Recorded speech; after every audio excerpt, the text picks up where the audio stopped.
রাসূল করিম সাল্লাল্লাহু আলাইহি ওয়াসাল্লাম মক্কা মদিনার জমিনে যখন ইসলামী স্টেট কায়েম করে ফেললেন, তার মানে এর আগে বড় বড় যুদ্ধগুলি হয়ে গেল। খায়বারের যুদ্ধ, খন্দকের যুদ্ধ, বদরের যুদ্ধ হয়ে গেল। এমনকি মুসলমান বাহিনী, মুসলিম বাহিনীর নাম তামাম আরব জমিনের ভিতরে যখন প্রসার হয়ে গেল, এরা এমন একটা বাহিনী যে যুদ্ধে যাচ্ছে, সেই যুদ্ধে তারা হাজার হাজার লোককে পরাস্ত করে আল্লাহর জমিনে আল্লাহর দ্বীন কায়েমের জন্য সব সময় তারা সামনে এগিয়ে যাচ্ছে। জোরে বলুন সুবহানাল্লাহ। সেই সময়ের ভিতরে হযরতে আল্লাহর নবী সাল্লাল্লাহু আলাইহি ওয়াসাল্লাম, বন্ধুগণ আমার, গভীর মনোযোগ দিয়ে দেন। সেই 629 খ্রিস্টাব্দে 8ম হিজরিতে নবীজি একজন সাহাবীকে একটা চিঠি লিখে পাঠিয়ে দিলেন বসরার সেই রাজ্যের গভর্নরের কাছে, তার মানে বাদশাহ হারকিলিসের তার পক্ষে তার গভর্নরের কাছে চিঠি পাঠিয়ে দিলেন, ইসলামের দাওয়াত দিয়ে পাঠিয়ে দিলেন। নবীজির সাহাবী যখন চিঠি নিয়ে সেখানে চলে গেলেন, তাকে বন্দী করে ফেলা হলো। বন্দী করে শুধু শেষ নয়, নবীজির সাহাবীকে হত্যা করে ফেলা হলো। আমার ভাইরা, রাষ্ট্রদূতকে হত্যা করা, এটা আমার ভাইরা প্রত্যেকটি দেশের একটা আইনকে লঙ্ঘন করা হয়, আন্তর্জাতিক আইন করে বলেন, কথা ঠিক কিনা? যত দেশে যুদ্ধ হোক, দেখবেন রাষ্ট্রদূতের নিরাপত্তা দিয়ে দেয়, তাকে হত্যা করা হয় না। অথচ রাষ্ট্রদূত যিনি রাষ্ট্রীয় চিঠি নিয়ে গেলেন, তাকে হত্যা করে ফেলা হলো। গোটা মদিনার জমিনের ভিতরে একটা থমথমা উত্তেজনা পরিবেশ বিরাজ করতেছিল। আল্লাহ রাসূল সাল্লাল্লাহু আলাইহি ওয়াসাল্লাম চোখের পানি ছেড়ে দিয়ে কাদার পর সাহাবাজমানদেরকে তৈরি করলেন। আল্লাহর নবী 3000 বাহিনী রেডি করলেন রোমান সৈন্যের বিরুদ্ধে। যে রোমান সৈন্য সেই সময় গোটা পৃথিবীর জমিনে ছিল ত্রাস। রোমান সৈন্যরা ছিল ত্রাস। রোমান রাজ্য ছিল অত্যন্ত শক্তিশালী। রোম বাদশার বিরুদ্ধে যুদ্ধ করার জন্য মাত্র 3000 সৈন্য আল্লাহর নবী রেডি করলেন। আমার ভাইরা, আমার বন্ধুগণ, ওই আল্লাহর নবী ওই সাহাবী প্রতিশোধ নেওয়ার জন্য 3000 সাহাবী রেডি করলেন, রোম বাদশার বিরুদ্ধে যুদ্ধ করবেন। সময়টা ছিল 629 খ্রিস্টাব্দ। জোরে বলা যাবে কি আল্লাহু আকবার? সংখ্যা হলো মুসলমানদের মাত্র 3000। জোরে বলুন আল্লাহু আকবার। জোরে কোন কত বলি? মাত্র 3000 সৈন্য নিয়ে আল্লাহ রাসূল সাল্লাল্লাহু আলাইহি ওয়াসাল্লাম সাহাবাজমানদেরকে পাঠাবেন। বাহিনী রেডি হয়ে গেল। নবীজি বললেন, এই যুদ্ধের নাম ইসলামে হয়েছে মুতার যুদ্ধ। জোরে বলেন, নাম কি? মুতার যুদ্ধে আল্লাহ রাসূল সাল্লাল্লাহু আলাইহি ওয়াসাল্লাম এই যুদ্ধে 3 জন সেনাপতি তৈরি করলেন। জোরে বলেন কয়জন? আর জোরে বলেন কয়জন?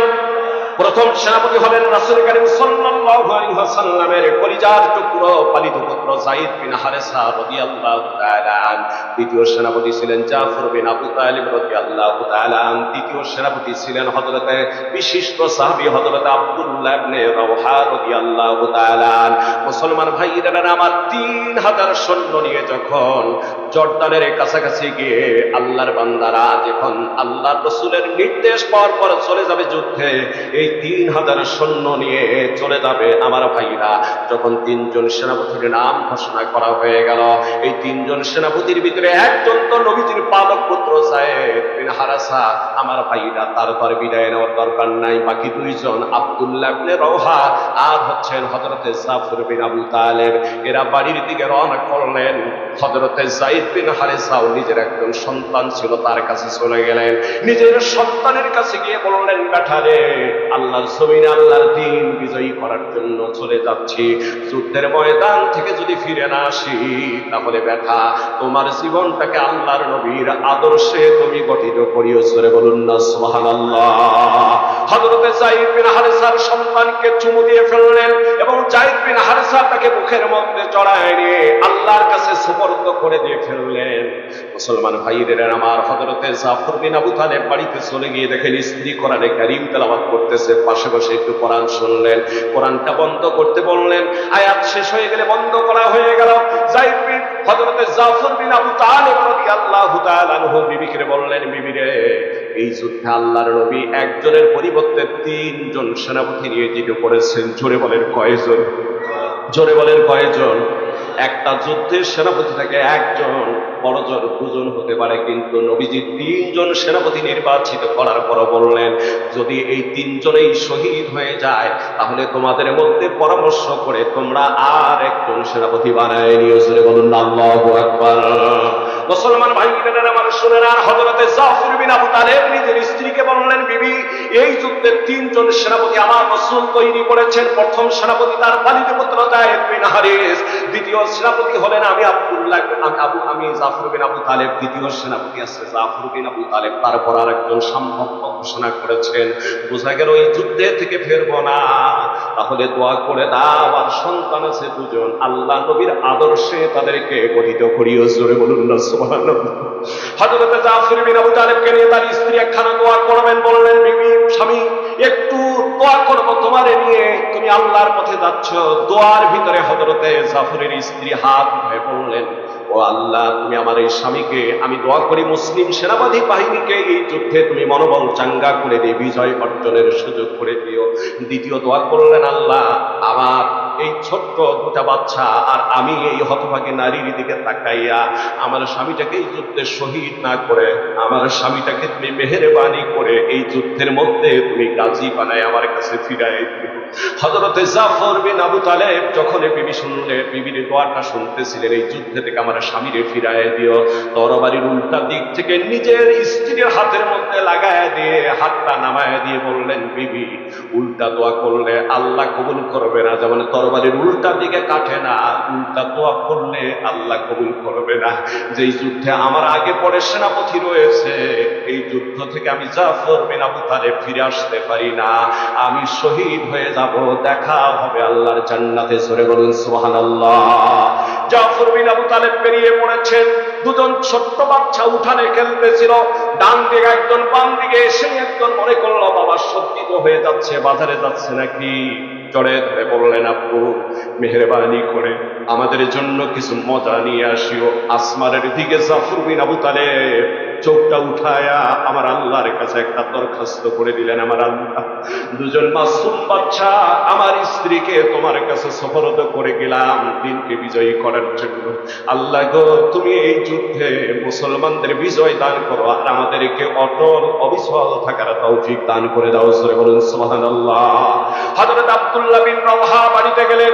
আমার ভাইরা, ওই দিনেই তার বিয়ে হয়েছে, 500 রাত এখনো হয় নাই। জোরে বলুন আল্লাহু আকবার।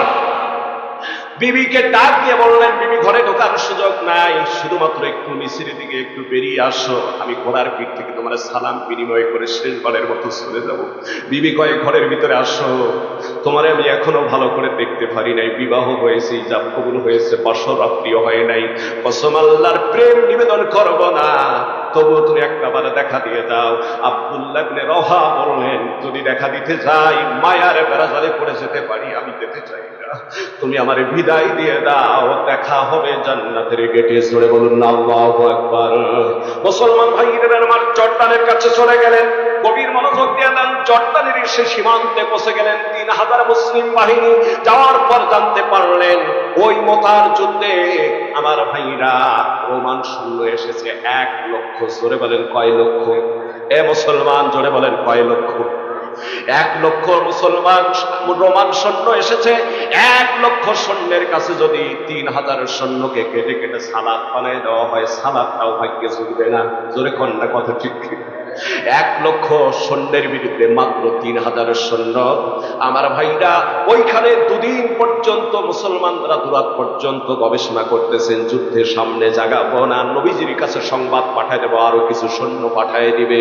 শুধু এতটুকুই জানলেন না, রোমান সৈন্যদের সঙ্গে আরো নাকি 1 লক্ষ খ্রিস্টান সৈন্য, বিভিন্ন জাতির সৈন্য যোগ হয়েছে। যেখানে মুসলমান হলো মাত্র 3000, ওই জায়গায় কাফেরের সংখ্যা হয়ে গিয়েছে আমার ভাইরা 2 লক্ষ। মুসলমান সৈন্যরা তবুও কিন্তু পিছপা হয় নাই। জোরে বলুন আল্লাহু আকবার। গরিবসী যখন করতেছিলেন, মা বোনদের জায়গা হচ্ছে না। মা বোনের আপনারা নিজেরাই শুধু বসবেন নাকি অন্য মা বোনদেরকে জান্নাতের বাগানে বসার সুযোগ করে দিবে? সকলে চেপে চেপে সামনের দিকে আসুন, মা বোনেরা অন্য বোনদেরকে একটু বসার সুযোগ করে দিন। সময় কম, এই জন্য আমি সময় নষ্ট করতেছি না, সবাই চেপে বসুন। আর আপনারা দাঁড়িয়ে থাকাটা বেমানান দেখা যায়, সকলে বসে পড়ুন, আর বসে পড়ুন, আর একটু আলোচনাটা শুনুন, অনুধাবন করুন, চোখের পানি আসবে। আমিও প্রায় শেষ প্রান্তের দিকে চলে আসতেছি। আমার ভাইয়েরা গভীর মনোযোগ দিয়ে দেন। মুসলমান সৈন্য কতগুলি? জোরে বলেন কতগুলি? কাফের সৈন্য কয় লক্ষ? 2 লক্ষ সৈন্য।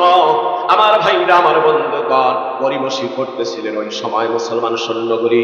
2 দিন 2 রাত পর্যন্ত পরামর্শ চলতেছে, নবীজির কাছে সংবাদ পাঠায়া দেওয়া হোক, তিনি যেন সৈন্য পাঠায়া দেয়, অথবা আমাদের ফিরে যেতে বললে আমরা ফিরে যাব।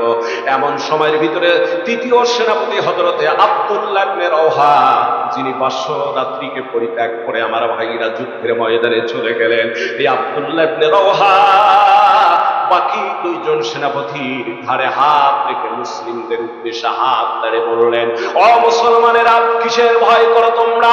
যুদ্ধের ময়দানে শক্তি আর সৈন্যের সংখ্যা দিয়ে যুদ্ধ হয় না, যুদ্ধ হয় ঈমান চেতনা দিয়ে। জোরে বলুন আল্লাহু আকবার। পিছনে ব্যাক করার কোনো সুযোগ নাই, ছাপিয়ে পড়ো যুদ্ধের ময়দানে, হয়তো শহীদ নয়তো বিজয়, হয়তো গাজী নয়তো শহীদ। আমার ভাইরা, যুদ্ধ শুরু হয়ে গেল, জোরে বলা যাবে কি সুবহানাল্লাহ। লম্বা বক্তব্য দেওয়ার আমার কোনো সুযোগ নাই, কারণ সে পরিবেশ এখন নাই। গভীর মনোযোগ দেন। আমার আল্লাহ সুবহানাহু ওয়া তাআলা বলেন, ইনফিরু খিফাফান ওয়া সিকালান ওয়া জাহিদু ফি সাবিলিল্লাহি বিআমওয়ালিকুম ওয়া আনফুসিকুম, যালিকুম খায়রুল লাকুম ইন কুনতুম তা'মালুন। জোরে বলুন আল্লাহু আকবার। আল্লাহ বলেন, তোমরা আল্লাহর পথে বেরিয়ে পড়ো, বের হও আল্লাহর পথে। ইনফিরু, বের হও, বলুন আল্লাহু আকবার। খিফাফান ওয়া সিকালা, হালকা কিংবা ভারী সরঞ্জামাদি নিয়ে, সুবহানাল্লাহ বলেন। আর তোমাদের জানমাল দিয়ে আল্লাহর পথে লড়াই সংগ্রাম করো। আর তোমরা কি করো?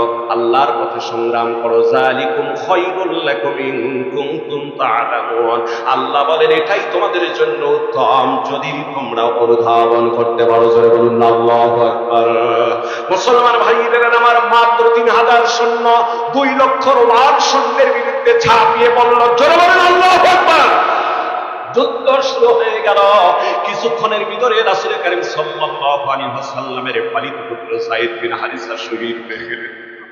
এই ইসলামের পতাকাটা ধরে ফেললেন 2য় সেনাপতি হযরত জাফর বিন আবু তালেব রাদিয়াল্লাহু তাআলা।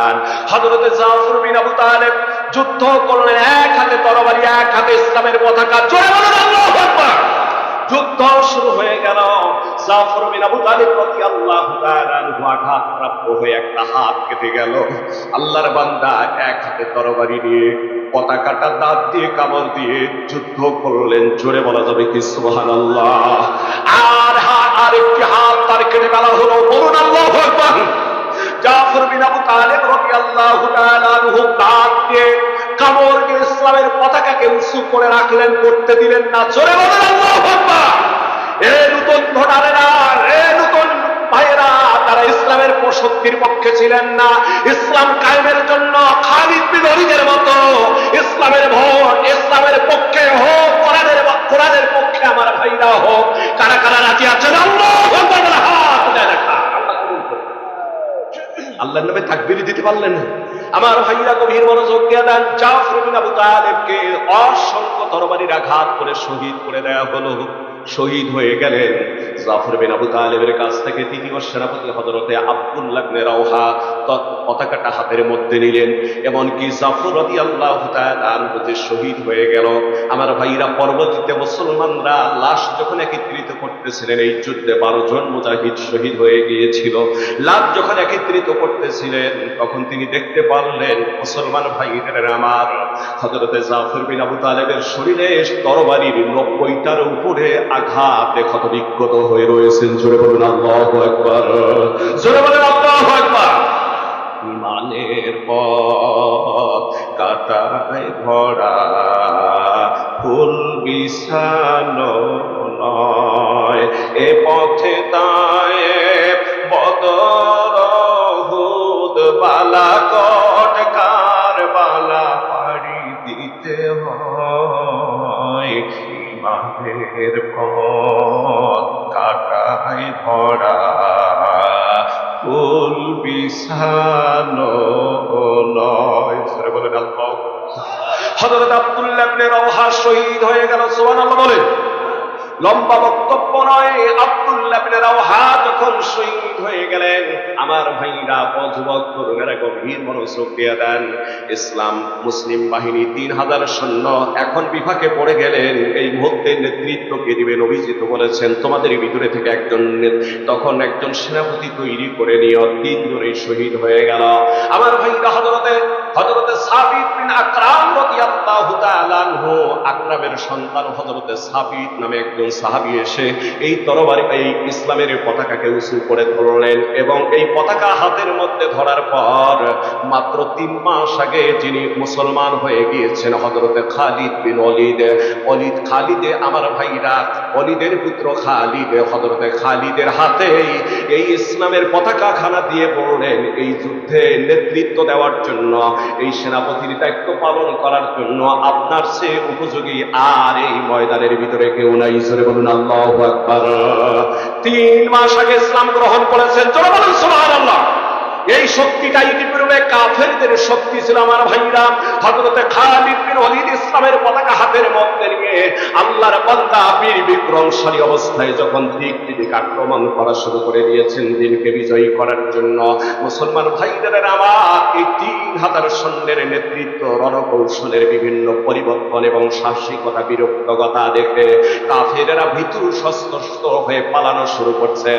হযরতে খালিদ বিন ওলীদ প্রথম তরবারির আঘাত করে অসংখ্য কাফিরগুলিকে জাহান্নামে পাঠিয়ে দিলেন। তরবারি একটা ভেঙে গেল, আর একটা তরবারি তিনি কবর থেকে মাজার থেকে বের করে নিয়ে আবার আঘাত শুরু করলেন।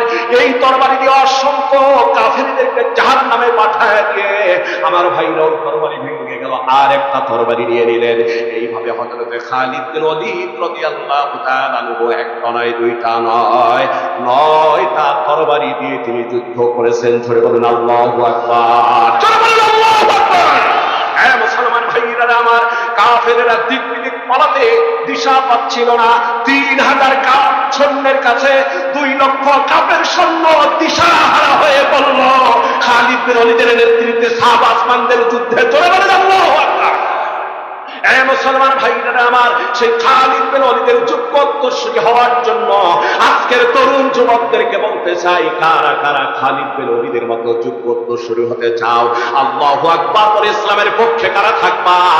একবার শেষবারের মতো আমার আল্লাহকে হাত উঠায় দেখায় দাও।